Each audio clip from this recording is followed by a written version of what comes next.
भाई मेरी बात सुन। म्यूचुअल फंड्स में पैसा लगा दे। म्यूचुअल फंड सही है। अरे क्या सही है क्या गलत है ये तो तब पता चलेगा ना जब पता होगा कि म्यूचुअल फंड्स होता क्या है।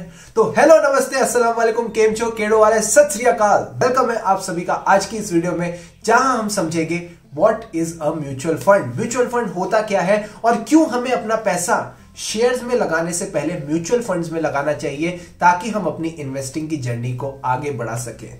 So this is the video all about mutual funds by me your host and दोस्त सीए शुभम केसवानी।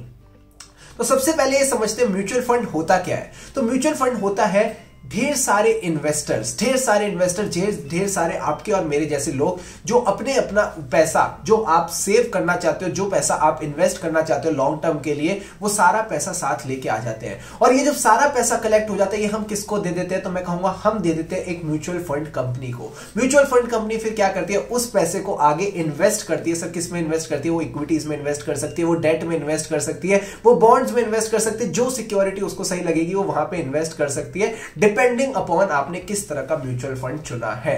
और वो जो सारा पैसा होगा वो कौन मैनेज करेगा? आप और मैं मैनेज करेंगे? मैं कहूंगा the answer is no.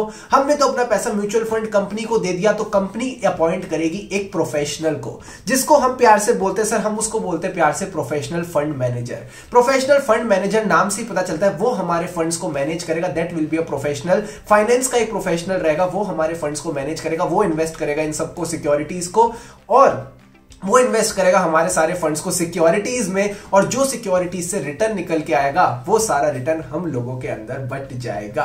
This is about mutual funds. Mutual funds यानी म्यूचुअली हम सब ने अपने फंड्स एक साथ इन्वेस्ट कर दिए और रिटर्न्स का मजा भी हम सब मिलके ही लेंगे।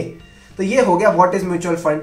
अब आपके मन में एक बार क्वेश्चन आ रहा होगा, सर हम म्यूचुअल फंड में पैसा क्यों लगाएं? हम डायरेक्टली शेयर्स में भी तो इन्वेस्ट कर सकते हैं। आ रहा है कि नहीं आ रहा? तो कहूंगा आ सकता है, बट एक बात बताता हूं आपको, शेयर्स में अगर आप डायरेक्टली इन्वेस्ट कर दोगे ना तो there is a higher risk element. सोचो आज आपने अपना सारा पैसा एक शेयर में लगा दिया, ठीक है, आपने अपना सारा पैसा लिया और एक शेयर में लगा दिया, तो कहीं ना कहीं रिस्क बहुत ज्यादा है। सर रिस्क किस चीज का? शेयर के गिरने का।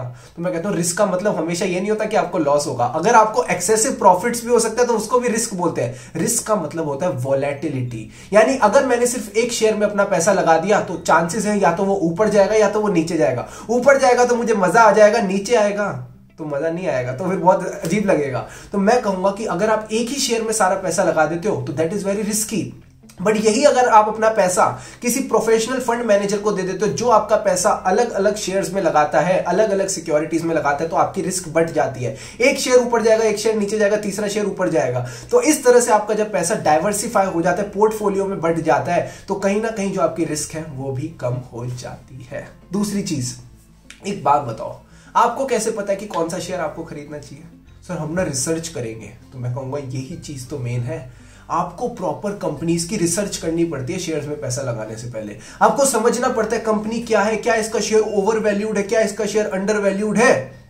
तो सारी मेहनत खुद करनी पड़ती है। यहां पे आप म्यूचुअल फंड में पैसा लगा के आपको मेहनत ही नहीं करनी। आपने सामने वाले को पैसा दे दिया, अब वो खुद मेहनत करेगा, वो खुद रिसर्च करेगा कौन से क्वालिटी स्टॉक्स है जहां पे इन्वेस्ट करना चाहिए। ये मेहनत अब आपको करनी ही नहीं पड़ेगी।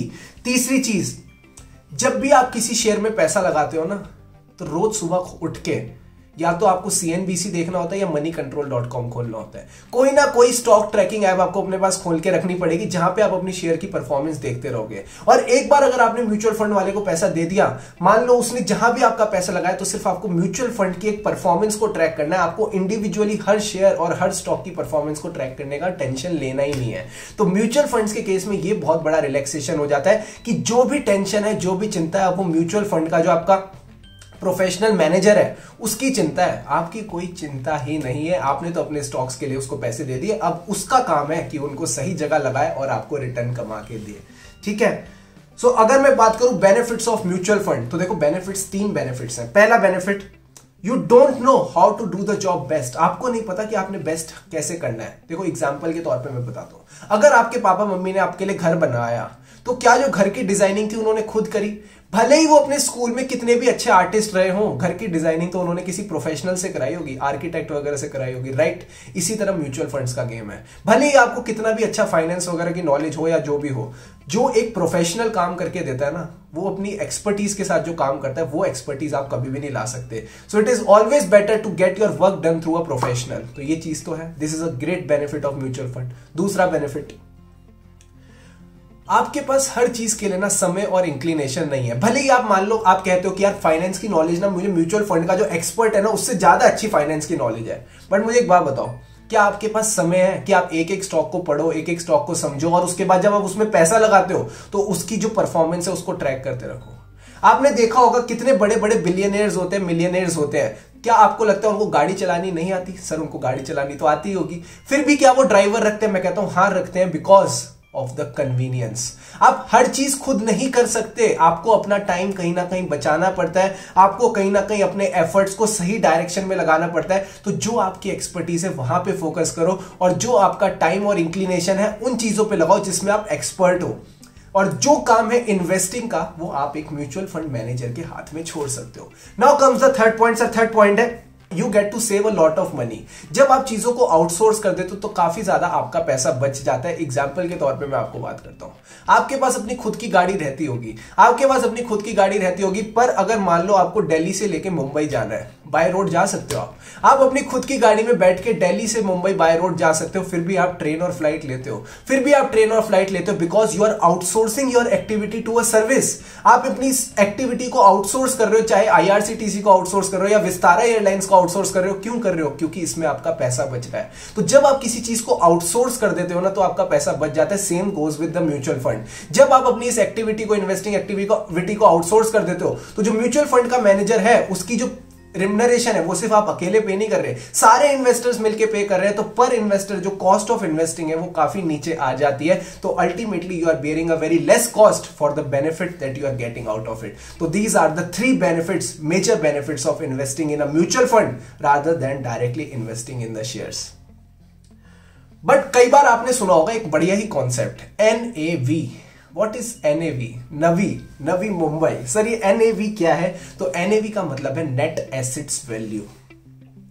देखो, जो पैसा आपने म्यूचुअल फंड को दिया है, वो पैसा म्यूचुअल फंड क्या करता है, मैंने बताया था, सिक्योरिटीज और जो भी इक्विटी होती है या डेट होता है उसमें जाके इन्वेस्ट करता है। तो वो जो मार्केट वैल्यू आती है ना, जो भी उसने इन्वेस्टमेंट्स करी है, अगर आप उसको हर यूनिट होल्डर में बांट दो तो पर यूनिट जो मार्केट वैल्यू निकल के आएगी उन सिक्योरिटीज की, उसको हम बोलते हैं NAV। यानी जब आप अपने यूनिट्स को रिडीम करोगे, जब आप अपने यूनिट्स को सेल करोगे, तो पर यूनिट आपको जितना पैसा मिलेगा म्यूचुअल फंड की तरफ से, उसको NAV बोला जाता है। Now comes the next point, what are the loads. Punjabi में बोलते हैं तो लोड नहीं लेने का, तो मैं कहूंगा लोड का क्या मतलब है? सर लोड का मतलब टेंशन नहीं है, लोड का मतलब है चार्ज। दो तरह के चार्ज होते हैं, एंट्री लोड और एग्जिट लोड।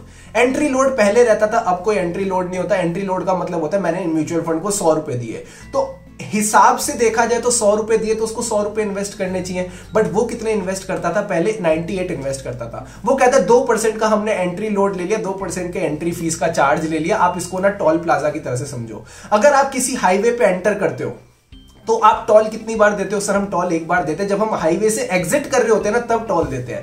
पहले क्या होता था, हाईवे को एंटर करने में भी टोल लगता था। तो सरकार ने कहा no no no no no, 2 बार टोल नहीं लगेगा। टोल लगेगा तो सिर्फ हाईवे को एग्जिट करते टाइम लगेगा, हाईवे पे एंट्री करते टाइम कोई टोल नहीं लगेगा। तो एंट्री लोड को हटा दिया, अब एग्जिट लोड लगता है। और एग्जिट लोड भी ना बुरा नहीं है, फ्रैंकली बोलता हूं, एग्जिट लोड भी बुरा नहीं है। बिकॉज एग्जिट लोड भी तभी लगाया जाता है जब आपने वादा किया कि आप 10 साल के लिए इन्वेस्टेड रहोगे, और आप 10 साल से पहले ही बोलते हो कि मैं अपनी इन्वेस्टमेंट को रिडीम कराना चाहता हूं, तो अब जाके आप पे थोड़ा बहुत एग्जिट लोड लगाया जाता है एज पर द सरकारी गाइडलाइंस। बट ये बात आपको याद रखनी है कि एग्जिट लोड भी तभी लगाया जाता है जब आप एक प्री डिटरमाइंड पीरियड से पहले अपने यूनिट्स को रिडीम कराना चाहते हो, तभी आप पे एग्जिट लोड लगाया जाता है। एग्जिट लोड यानी आपसे एक परसेंटेज काट ली जाती है और जो बचा पैसा होता है वो आपको थमा दिया जाता है। So this is all about the basics of mutual fund.